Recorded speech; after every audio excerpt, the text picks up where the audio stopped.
build up Han Solo. We like his character, and I think people don't point to it enough. What you just said, I don't think people point to the fact that it's because he's a flawed character that we find him so endearing.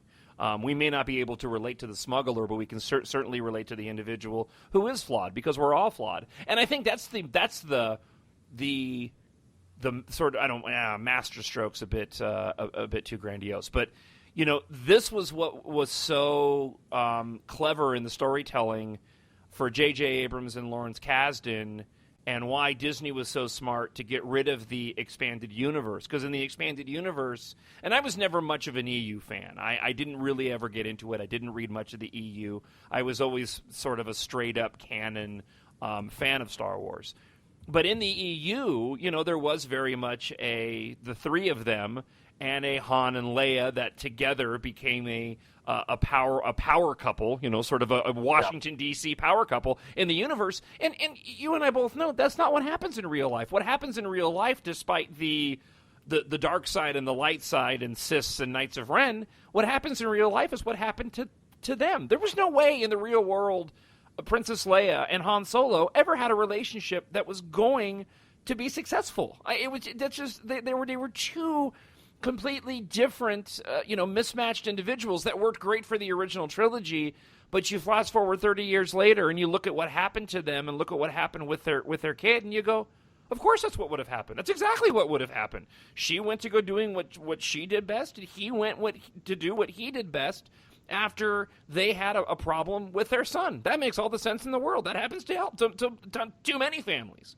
Absolutely, and I don't think, frankly, I don't think it is overstating it to say that it was a masterful stroke. I think, J.J. Abrams and Lawrence Kasdan. Well, obviously, listen, Lawrence Kasdan has always been one of my favorite screenwriters and frankly directors in Hollywood. Went back and watched these movies, and I've got to tell you, what they recognized is Han Solo was at his best, right? No more loved by fans than when things were getting screwed up, right? When he tries to, take off the Falcon in Empire and the hyperdrive has not been fixed, all of that running joke actually throughout Empire, where the hyperdrive just is not working. Right. These are, that's the best Han. When Leia is looking at him and saying, and he says, if you were looking to be there at a time when I screwed up, looks like now's going to be the time, or however he says it. Those are those very human moments, and that's what it is, right? I mean, Force Awakens is a sweeping epic film, but you have these very intimate moments, and that's what's important.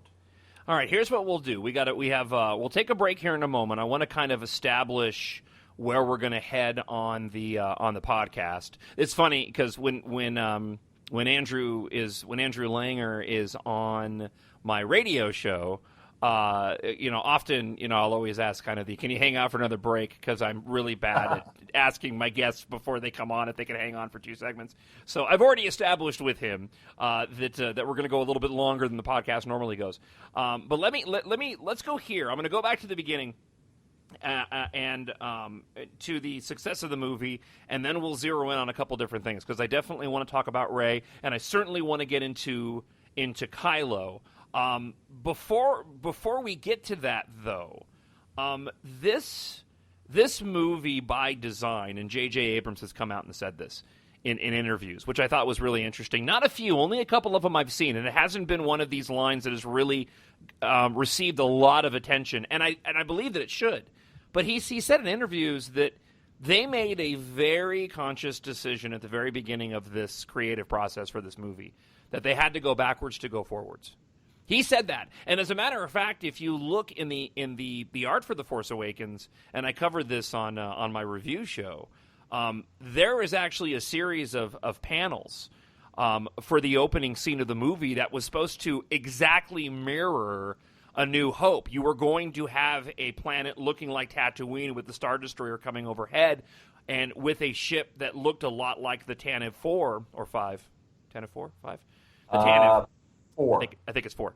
Only to find out that was actually a tugboat, and it was towing a a dilapidated, falling apart Star Destroyer. I mean, this is he had every intention of mirroring A New Hope, and they obviously stripped that away somewhat. But he said that they felt like they had to go backwards to go forwards. And it really feels like, and you alluded to this earlier, that what they've done is, because people are right, they have taken moments of the first three movies and put them into this movie in a different and unique way, as it relates to Lucas said about poetry and rhymes. And I do think, as we stated earlier, this is all because they needed to set the table so that these new directors can go and take. There was no way to take it other places, and it's almost true. I don't know how you get to a new place without having to go back and somewhat reestablish everything in the way they did The Force Awakens. What do you think about J.J. Abrams and this idea that in order for them to go forward, they had to go backwards first? Listen, as I said, the only way this movie was going to work and be as successful as it was for them to establish things in the way that they did. It's funny because the only question that I really have is whether or not Han and Leia actually ever got married, which is something actually somebody asked me. They did. I think it's canon somewhere that they did actually get married. Okay. I just don't know. I mean, that's a question that sort of is never really asked or answered. And then, exactly what drove them. My assumption is that it's like a couple, the story, the very understandable stories that you get of a couple that gets driven apart after a child dies. They just can't be with each other because it reminds them of the child. There's all sorts of those sorts of issues. But you have to do that, especially, John, in a story in which the central character of the first three movies, Luke Skywalker, is going to be missing for 99.999% of this film. And in fact, his disappearance is the MacGuffin of the film. And so you have to get that establishment as to where people are.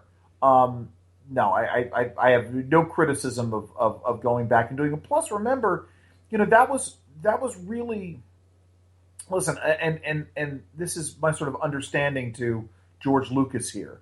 It's very tough to go back and have to establish a prequel universe because folks expect, right? The great thing about Star Wars is, even though it was sent a long time ago in a galaxy far, far away, it was futuristic enough that people, you had all this neat new technology. It's very difficult to then go back and have to get less advanced technology as was in the prequels. And so Lucas really went very retro in the feel, trying to go back to an almost Art Deco 1934s era sci-fi with what he was doing. See, and I really felt like, even as a fan of the prequels, that didn't work for me. It all looked, when I watched the prequels, it takes effort to go, oh, all this stuff happened before the other movies, because I'm the kind of person that looks at view screens and I look at control panels and I go, you never would have seen this in the original trilogy. This is well beyond. I mean, unless they're taking a sort of, the galaxy fell into such a disarray under the weight of the Empire, then you can make that jump. But that's the kind of jump you have to make, and the kind of explanation you have to give in your head as to why everything looks so different. And that's why, for instance, Star Trek Enterprise worked so well, because yes, it was 150 years before the other series, but it felt that way, and it felt like it was bridging a gap between late 20th, early 21st century technology and 22nd century, 23rd century technology. All right, Andrew Langer, let's go ahead and do this. Let's take a quick break, and I want to get into Rey. I want to get into Kylo, and we'll start off briefly by talking a bit about how the original A New Hope really mirrored what was going on in society, and in many ways, the establishment of the new galaxy, if you will, is mirroring what's going on now. So, Andrew Langer, hang on one second, and we'll get back to you in just a moment as episode number 34 of the Star Wars podcast for My Nerd World continues.